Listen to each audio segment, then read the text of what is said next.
गग्गल हवाई अड्डे पर पहुंचे केंद्रीय मंत्री अनुराग ठाकुर।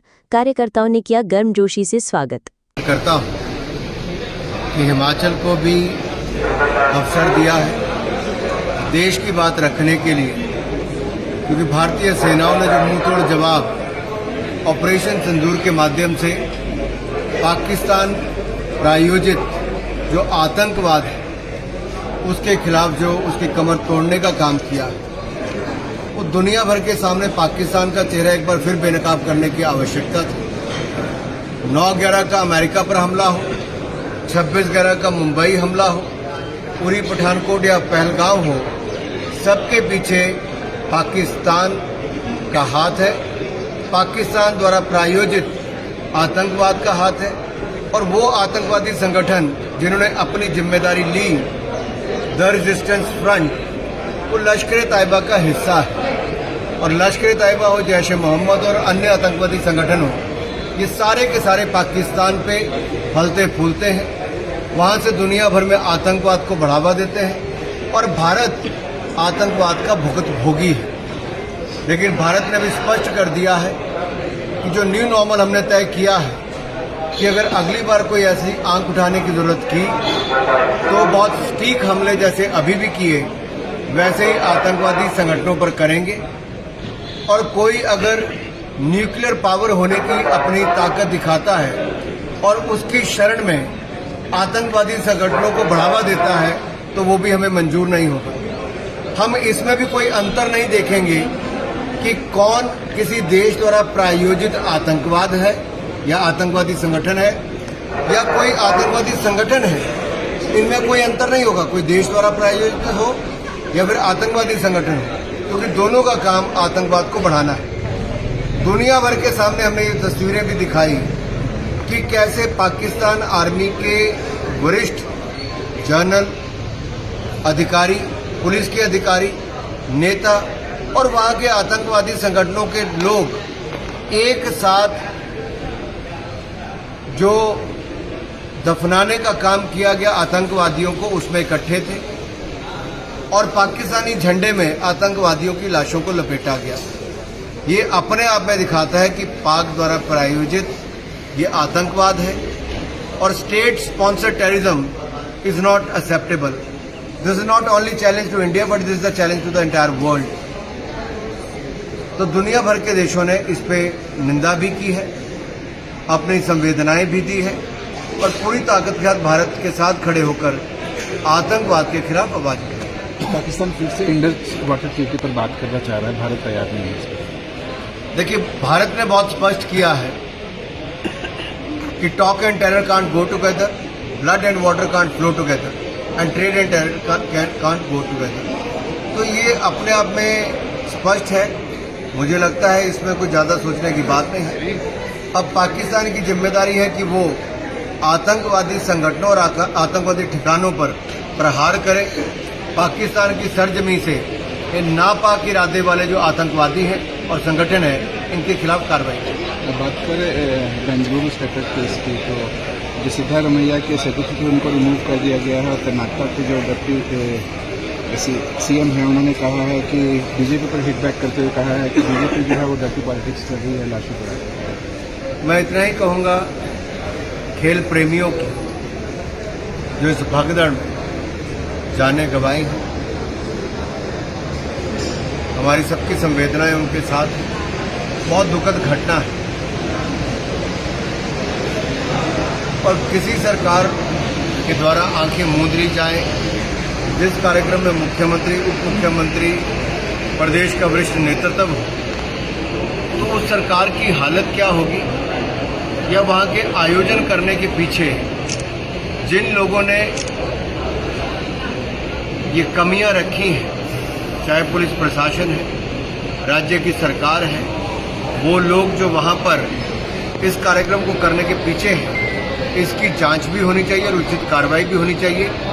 खेल प्रेमियों को भविष्य में किसी आयोजन के समय भगदड़ में अपनी जान ना गंवानी पड़े या किसी आयोजन में इस तरह की कोताही ना बरती जाए जिसके कारण आम नागरिक को अपनी जान गंवानी पड़े।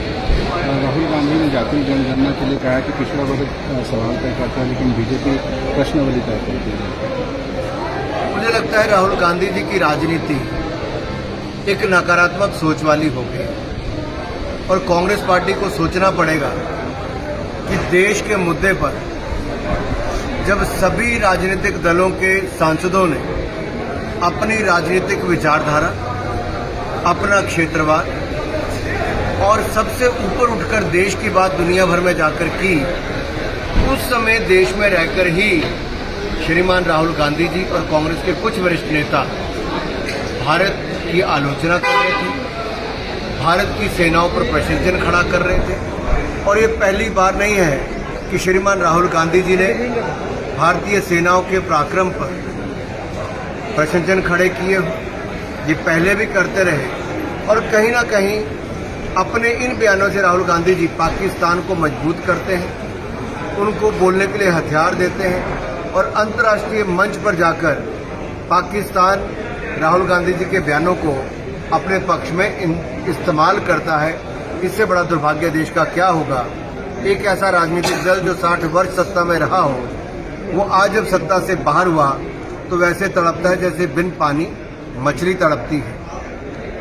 तो दर्द राहुल जी का केवल यही है कि वो सत्ता में नहीं है, लेकिन दुख इस बात का है कि सत्ता में ना रहने के बावजूद जब देश के साथ खड़ा होना चाहिए तब वो देश के साथ नहीं, पाकिस्तान की भाषा बोलने पर मजबूर। सर आखिरी सवाल, कटरा में रेलवे का इनॉग्रेशन किया है मोदी जी ने कल। अमर ने कहा है कि उनकी डिमोशन हो गई, एलजीबी प्रमोशन हो गई। मैं इतना ही कहूंगा, आज प्रमोशन जम्मू कश्मीर की हुई जो पिछले कई वर्षों में मैं ठीक है। विदेश यात्रा के बाद भारत में वहाँ के साथ एक्सपीरियंस रहा, क्या मुलाकातें और क्या दौर है? पहले तो मैं प्रधानमंत्री नरेंद्र मोदी जी का आभार प्रकट करता हूँ कि हिमाचल को भी अवसर दिया है देश की बात रखने के लिए, क्योंकि भारतीय सेनाओं ने जो मुंह तोड़ जवाब ऑपरेशन सिंदूर के माध्यम से पाकिस्तान प्रायोजित जो आतंकवाद है उसके खिलाफ जो उसकी कमर तोड़ने का काम किया, वो दुनिया भर के सामने पाकिस्तान का चेहरा एक बार फिर बेनकाब करने की आवश्यकता थी। 9/11 का अमेरिका पर हमला हो, 26/11 का मुंबई हमला हो, उरी पठानकोट या पहलगाम हो, सबके पीछे पाकिस्तान का हाथ है, पाकिस्तान द्वारा प्रायोजित आतंकवाद का हाथ है। और वो आतंकवादी संगठन जिन्होंने अपनी जिम्मेदारी ली, द रेजिस्टेंस फ्रंट, वो लश्कर तैयबा का हिस्सा है। और लश्कर तैयबा हो, जैश ए मोहम्मद और अन्य आतंकवादी संगठन हो, ये सारे के सारे पाकिस्तान पे फलते फूलते हैं, वहाँ से दुनिया भर में आतंकवाद को बढ़ावा देते हैं और भारत आतंकवाद का भोगी है। लेकिन भारत ने भी स्पष्ट कर दिया है कि जो न्यू नॉर्मल हमने तय किया है कि अगर अगली बार कोई ऐसी आंख उठाने की जरूरत की तो बहुत सटीक हमले जैसे अभी भी किए वैसे ही आतंकवादी संगठनों पर करेंगे। और कोई अगर न्यूक्लियर पावर होने की अपनी ताकत दिखाता है और उसकी शरण में आतंकवादी संगठनों को बढ़ावा देता है तो वो भी हमें मंजूर नहीं होगा। हम इसमें भी कोई अंतर नहीं देखेंगे कि कौन किसी देश द्वारा प्रायोजित आतंकवाद है या आतंकवादी संगठन है या कोई आतंकवादी संगठन है, इनमें कोई अंतर नहीं होगा, कोई देश द्वारा प्रायोजित हो या फिर आतंकवादी संगठन हो, क्योंकि दोनों का काम आतंकवाद को बढ़ाना है। दुनिया भर के सामने हमने ये तस्वीरें भी दिखाई कि कैसे पाकिस्तान आर्मी के वरिष्ठ जनरल, अधिकारी, पुलिस के अधिकारी, नेता और वहाँ के आतंकवादी संगठनों के लोग एक साथ जो दफनाने का काम किया गया आतंकवादियों को, उसमें इकट्ठे थे और पाकिस्तानी झंडे में आतंकवादियों की लाशों को लपेटा गया। ये अपने आप में दिखाता है कि पाक द्वारा प्रायोजित ये आतंकवाद है और state sponsor terrorism is not acceptable. This is not only challenge to India but this is the challenge to the entire world.